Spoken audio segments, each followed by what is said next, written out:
Praise the lord. ప్రభువును మన రక్షకుడైనటువంటి యేసుక్రీస్తు నామంలో మీ అందరికీ వందనములు తెలియచేస్తూ ఉన్నాను.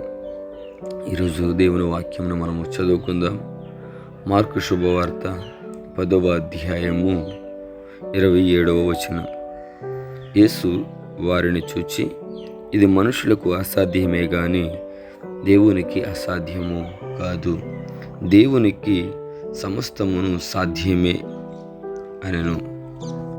ప్రియమైన దేవుని బిడ్డలారా, యేసు ప్రభువు ఈ మాట తన శిష్యులతో చెప్పడానికి గల కారణం ఏమిటి అని మనం ఆలోచన చేసినట్లయితే, ఒక ధనవంతుడు యేసు ప్రభు దగ్గరికి వచ్చి, సద్బోధకుడా, నేను నిత్యజీవము వెళ్ళాలంటే ఏం చేయాలి అని యేసు ప్రభువుని అడిగినప్పుడు, యేసు ప్రభువు చెప్పినటువంటి ఒక అద్భుతమైన విషయము ఏమిటంటే, నీవు నరహత్య చేయకూడదు, వ్యభిచారం చేయకూడదు, దొంగతనం చేయకూడదు అని ధర్మశాస్త్రంలో ఉన్నటువంటివి చెప్పినప్పుడు ఆ ధనవంతుడు అంటాడు కదా, నేను అవన్నీ చిన్ననాటి నుంచి చేస్తున్నానయ్యా, ఇంకేం చేయాలి అని చెప్పేసి యేసు ప్రభువుని ఆ ధనవంతుడు అడుగుతాడు. అడిగితే ఆ ధనవంతుని యేసు ప్రభువు ప్రేమించి చెప్పినటువంటి మాట ఏమిటో తెలుసా? నీకు ఆస్తి ఉంది కదా, ఆ ఆస్తి అమ్మి పేదలకివ్వు, అప్పుడు నన్ను వెంబడించు, నీకు తప్పనిసరిగా నిత్య జీవం దొరుకుతుందని యేసు ప్రభు చెప్తారు.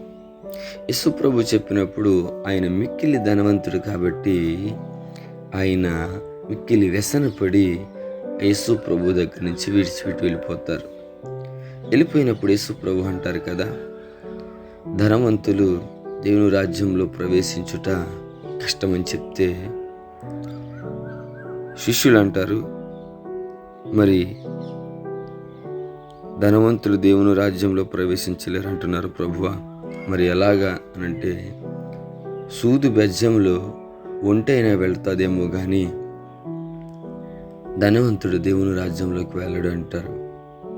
ఆ మాట విన్నప్పుడు మరీ వాళ్ళకి ఆశ్చర్యం కలుగుతుంది, మరీ వారికి విభ్రాంతి కలుగుతుంది. మరి ఇలాగైతే ఎలాగ నాయన, ఎవరు రక్షణ పొందుతారు, ఎవరు దేవుని రాజ్యానికి చేరగలుగుతారు అని చెప్పేసి శిష్యులు యేసు ప్రభువుని అడుగుతారు.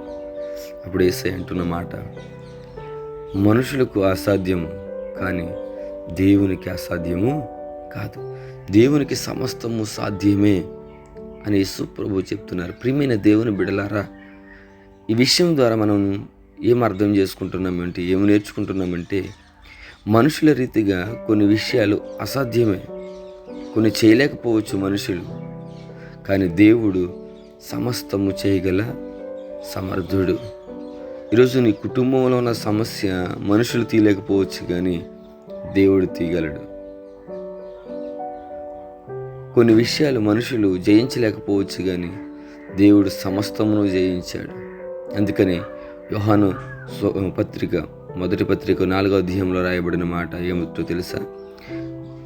మీలో ఉన్నవాడు లోకంలో ఉన్నవాడి కంటే గొప్పవాడు, వాడు లోకాన్ని జయించాడని చెప్పేసి దేవుని గురించి ప్రస్తావించబడుతుంది. అంటే ప్రియమైన దేవుని బిడ్డలారా, దేవునికి సమస్తము సాధ్యము, దేవుడు ఏదైనా చేయగలడు. తర్వాత కూడా యేసు ప్రభు చెప్తారు, దేవునికి సమస్తము సాధ్యం. అయితే జాగ్రత్తగా మనం అర్థం చేసుకుంటే, ఆస్తి పట్ల నమ్మిక ఉంచేవారు. ఇక్కడ యేసు ప్రభు ఉద్దేశం ఏంటంటే, ధనవంతులు అనగా దేవుని విడిచిపెట్టి ధనం కొరకే, ధనం మీదే తమ ఆలోచన పెట్టేవారు దేవుని రాజ్యంలో ప్రవేశించలేరు. ధనమును ప్రేమించక యేసు ప్రభువుని ప్రేమించిన వారు తప్పనిసరిగా నిత్య జీవానికి వారసులు అవుతారు. జాగ్రత్తగా అర్థం చేసుకుందాం. ఇక్కడ ధనం అనేది ప్రాముఖ్యం కాదు, దేవుని మీద నువ్వు ఆధారపడాలి అనే విషయాన్ని దేవుడు మనకు తెలియచేస్తూ ఉన్నాడు. అంత మాత్రమే కాకుండా మనుషులకు అసాధ్యము, దేవునికి మాత్రము అసాధ్యము కాదనే సత్యాన్ని కూడా మనకి యేసు ప్రభువు ఈ వృత్తాంతం నుంచి తెలియచేస్తున్నారు. ప్రియమైన దేవుని బిడ్డలారా, ఏ విషయంలో నువ్వు అసాధ్యం అనుకుంటున్నావు, ఏ విషయంలో నువ్వు భయం చెందుతున్నావు, ఏ విషయంలో నువ్వు దిగులు చెందుతున్నావు, అయితే దేవుని సేవకునిగా మీకు తెలియజేస్తున్నాను. అమ్మా, దేవుని మీద పరిపూర్ణ విశ్వాసం ఉంచు, దేవుని మీద పరిపూర్ణ నమ్మకం పెట్టు. దేవుడు అసాధ్యమైన కార్యాలను సుసాధ్యంగా మార్చగల గొప్ప సమర్థుడు. కనుక ప్రార్థన చేసుకుందాం. పరిశుద్ధుడానికి స్తోత్రాలు నాయనా. నీ బిడ్డలు ప్రభువా, మరి ఏ విషయాల గురించి భయపడుతూ ఉన్నారో వాటన్నిటి నుంచి నీ బిడ్డలకు విడుదల కలిగించండి. నీ బిడ్డలకు అసాధ్యంగా మారిన వాటన్నిటిని సుసాధ్యంగా మీరే మార్చు ప్రభువా. మీరే నామానికి మహిమ తెచ్చుకోండి. నీ బిడ్డలు ధనం యందు కాకుండా నీ యందు నమ్మకం ఉంచడానికి కూడా మీరు కృప చూపించండి.